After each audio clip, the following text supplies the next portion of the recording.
করছি, তোমরা প্রভুকে পদরজে দেবে।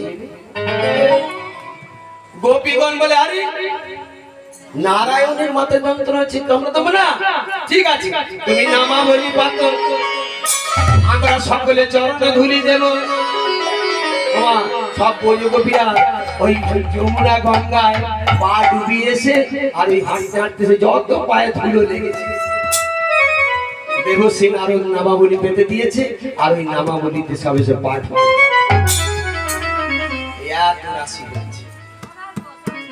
জয় রাধে। দেবশ্রী নারদ চাকাতে পারছে না, ব্রজ পদধূলি, ব্রজ গোপীদের পদধূলি, ব্রজ গোপীরা সকলে দেবশ্রী নারদের মাথায় তুলে দিয়েছে। বলে, গোপী নয় ধুলা নয় ধুলি নয়, গোপী পদ রেণু, আর এই ধুলা মেঘে ছিল আমার ওই নন্দর বেটা কানু। এবার কি করলো, ওই ওই মাথায় করে আনতে আনতে, কুমার জয় রাধে, মাথায় করে আনতে আনতে ওই 9 জায়গায় ওই নামাবলী ঢুকেছিল, তাই হলো নবদ্বীপ ধাম। আর অল্প মাত্র রেখেছিল, সেইটা নিয়ে সে প্রভু মস্তকে নিজে বুলিয়েছে। তাই ভক্ত আমার মাতা পিতা, ভক্ত আমার গুরু, ভক্ত আমার গুরু, ভক্তই রেখেছে নাম, প্রেম বাঞ্ছা কল্প তরু, প্রেম বাঞ্ছা কল্প মন্ডলী উপস্থিত আমার মা ও ভাই বোনেরা, নপাড়া নিবাসী বিশ্বনাথ বাবুর গানে সন্তুষ্ট হইয়া নপাড়া নিবাসী অন্নাসা সাঁতরা 10টি টাকা, সোনাময়ী নিবাসী অনিন্দিতা মাইতি 10টি টাকা, মহিষামুড়ি নিবাসী রাজদীপ দাস 10টি টাকা উপহার দিচ্ছে।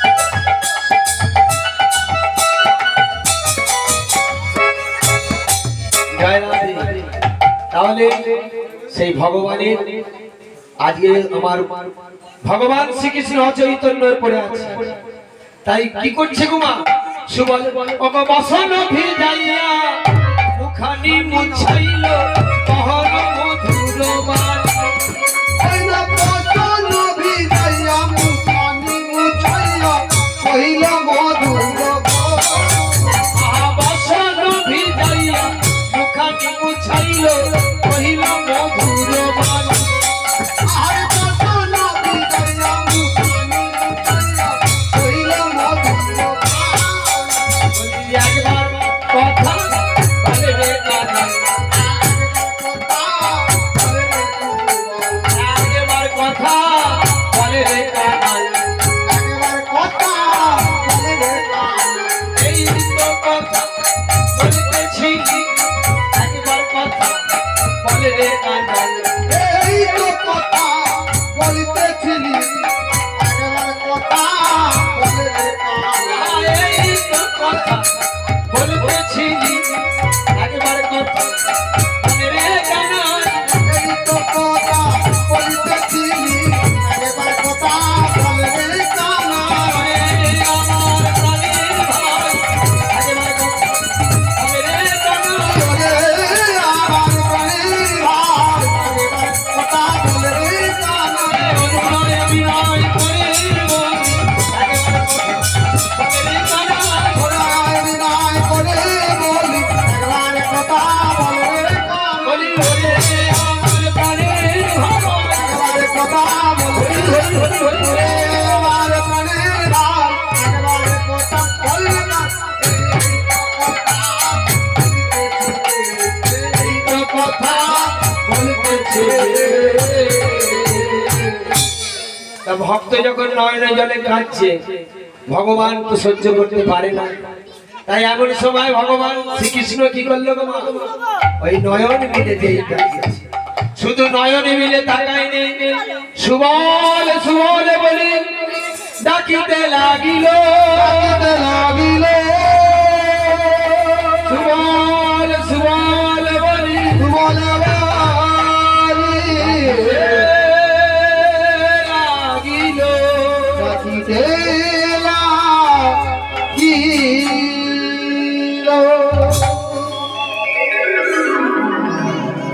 কানাই যখন নয়ন মেলে তাকিয়েছে, কানাই যখন চৈতন্য ফিরে সুবল বলে ডেকেছে, সুবলের মনে আর আনন্দ ধরে না।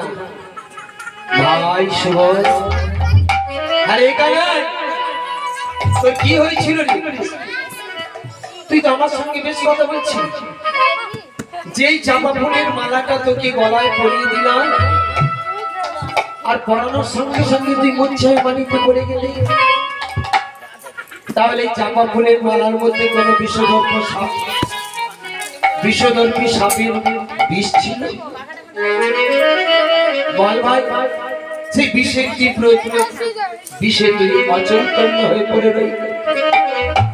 জয় রাধে। বল, অচৈতন্য হয়ে কি? সুবলকে বলছি, তবে বলি শোন।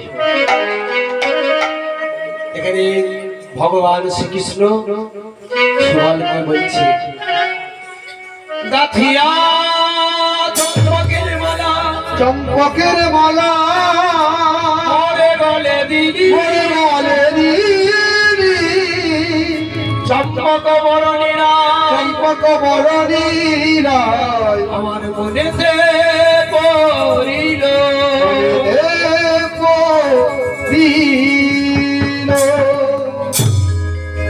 সুবল, গাতিয়া চম্পক মালা মোর গলে দিলি, চম্পক বরণীরা আমার মনেতে পড়িল। এখন আমাকে এই রাধা কুণ্ডুর তীরে এই ভোর দুপুর বেলায় আমাকে সেই বিশ্বভানু রাধে আমার কাছে যেই বলেছে আমায় এনে দে, সুবল তখন মনে মনে চিন্তা করছে, বলছে ওরে বাবা কোথা ভাই, বলছে ও ভাই, ভাই কানাই রে, কানাই রে বন মাঝে রাধা কোথা পাই, ওরে ভাই কানাই, কান কানাই, বন মাঝে রাধা কোথা পাই, ওরে ভাই কানাই, প্রাণ কানাই, বন মাঝে রাধা কোথা পাই, ওরে ভাই কানাই, কান কানাই, বন মাঝে রাধা কোথা পাই, গাছের ফল নয় রে কানাই, প্রেম তোরে দিই, আর গাছের ওই না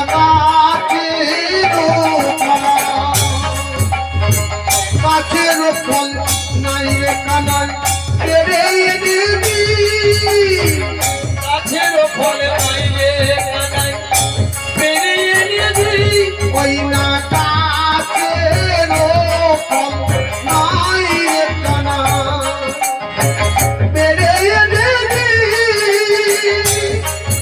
আর রাধা মানা আছে ওগো জটিল ভাব রে, আর গাছের ফল নাই রে কানাই বেড়ে দিবি, রাধা মাদায় আছে জটিল ভাবন, ওরে ভাই কানাই কানাই, হরি হরি বল। ওরে ভাই কানাই কানাই, কোনো মাঝি রাধা ও কানাই, কোন মনেতে রাধা রানী করতে পাবো? হ্যাঁ, রাধা রানী কি গাছের ফল যে সঙ্গে সঙ্গে পেরে এনে দেবো? সে তো পরের কুলবধূ, আর সে তো বন্দী হয়ে আছে জটিলা জটিলার মধ্যে। ভগবান শ্রীকৃষ্ণচন্দ্র বলছে, সুবল ওসব আমি জানি না, আমাকে রাধা রানীকে এখানে এনে দিতেই হবে। যদি না দিস তাহলে আমি এই রাধা কুণ্ডের জলে ঝাঁপ দিয়ে প্রাণ পরিত্যাগ করি। এবার ভক্ত সুবল, আপনারা বলুন কি মনে মনে এবার করবো, কি উপায় করবে? রাধা রানীকে যদি না এনে দেয় তাহলে প্রাণ পরিত্যাগ করবে, কৃষ্ণ চলে গেলে কৃষ্ণ কথা বলবে। তাই গৌর হরি বল, কৃষ্ণ কোথায় পাবে? পাওয়া সম্ভব নয়। তাই ভক্ত সুবল বলল, বেশ ও কানাই, তুই এই অমঙ্গল বাক্য তুই আর বলিস না। আমি ওই যাবটে আছে বিশ্বভানু রাজনন্দিনী জটিলার মন্দিরে, সেইখান থেকে আমি তোর রাধা রানীকে আমি তোর কাছে আনবো। তাই সুবল ওই রাধা কুণ্ডুর তীর থেকে এবার চলেছে যাবট। রাধা কুণ্ডুর তীর থেকে যাবট হচ্ছে 10 কিলোমিটার দূরত্ব। তাই এবার সুবল কেমন ভাবে যাচ্ছে, ওগো সূর্য দুটো সুবল গতি বেগে যায়।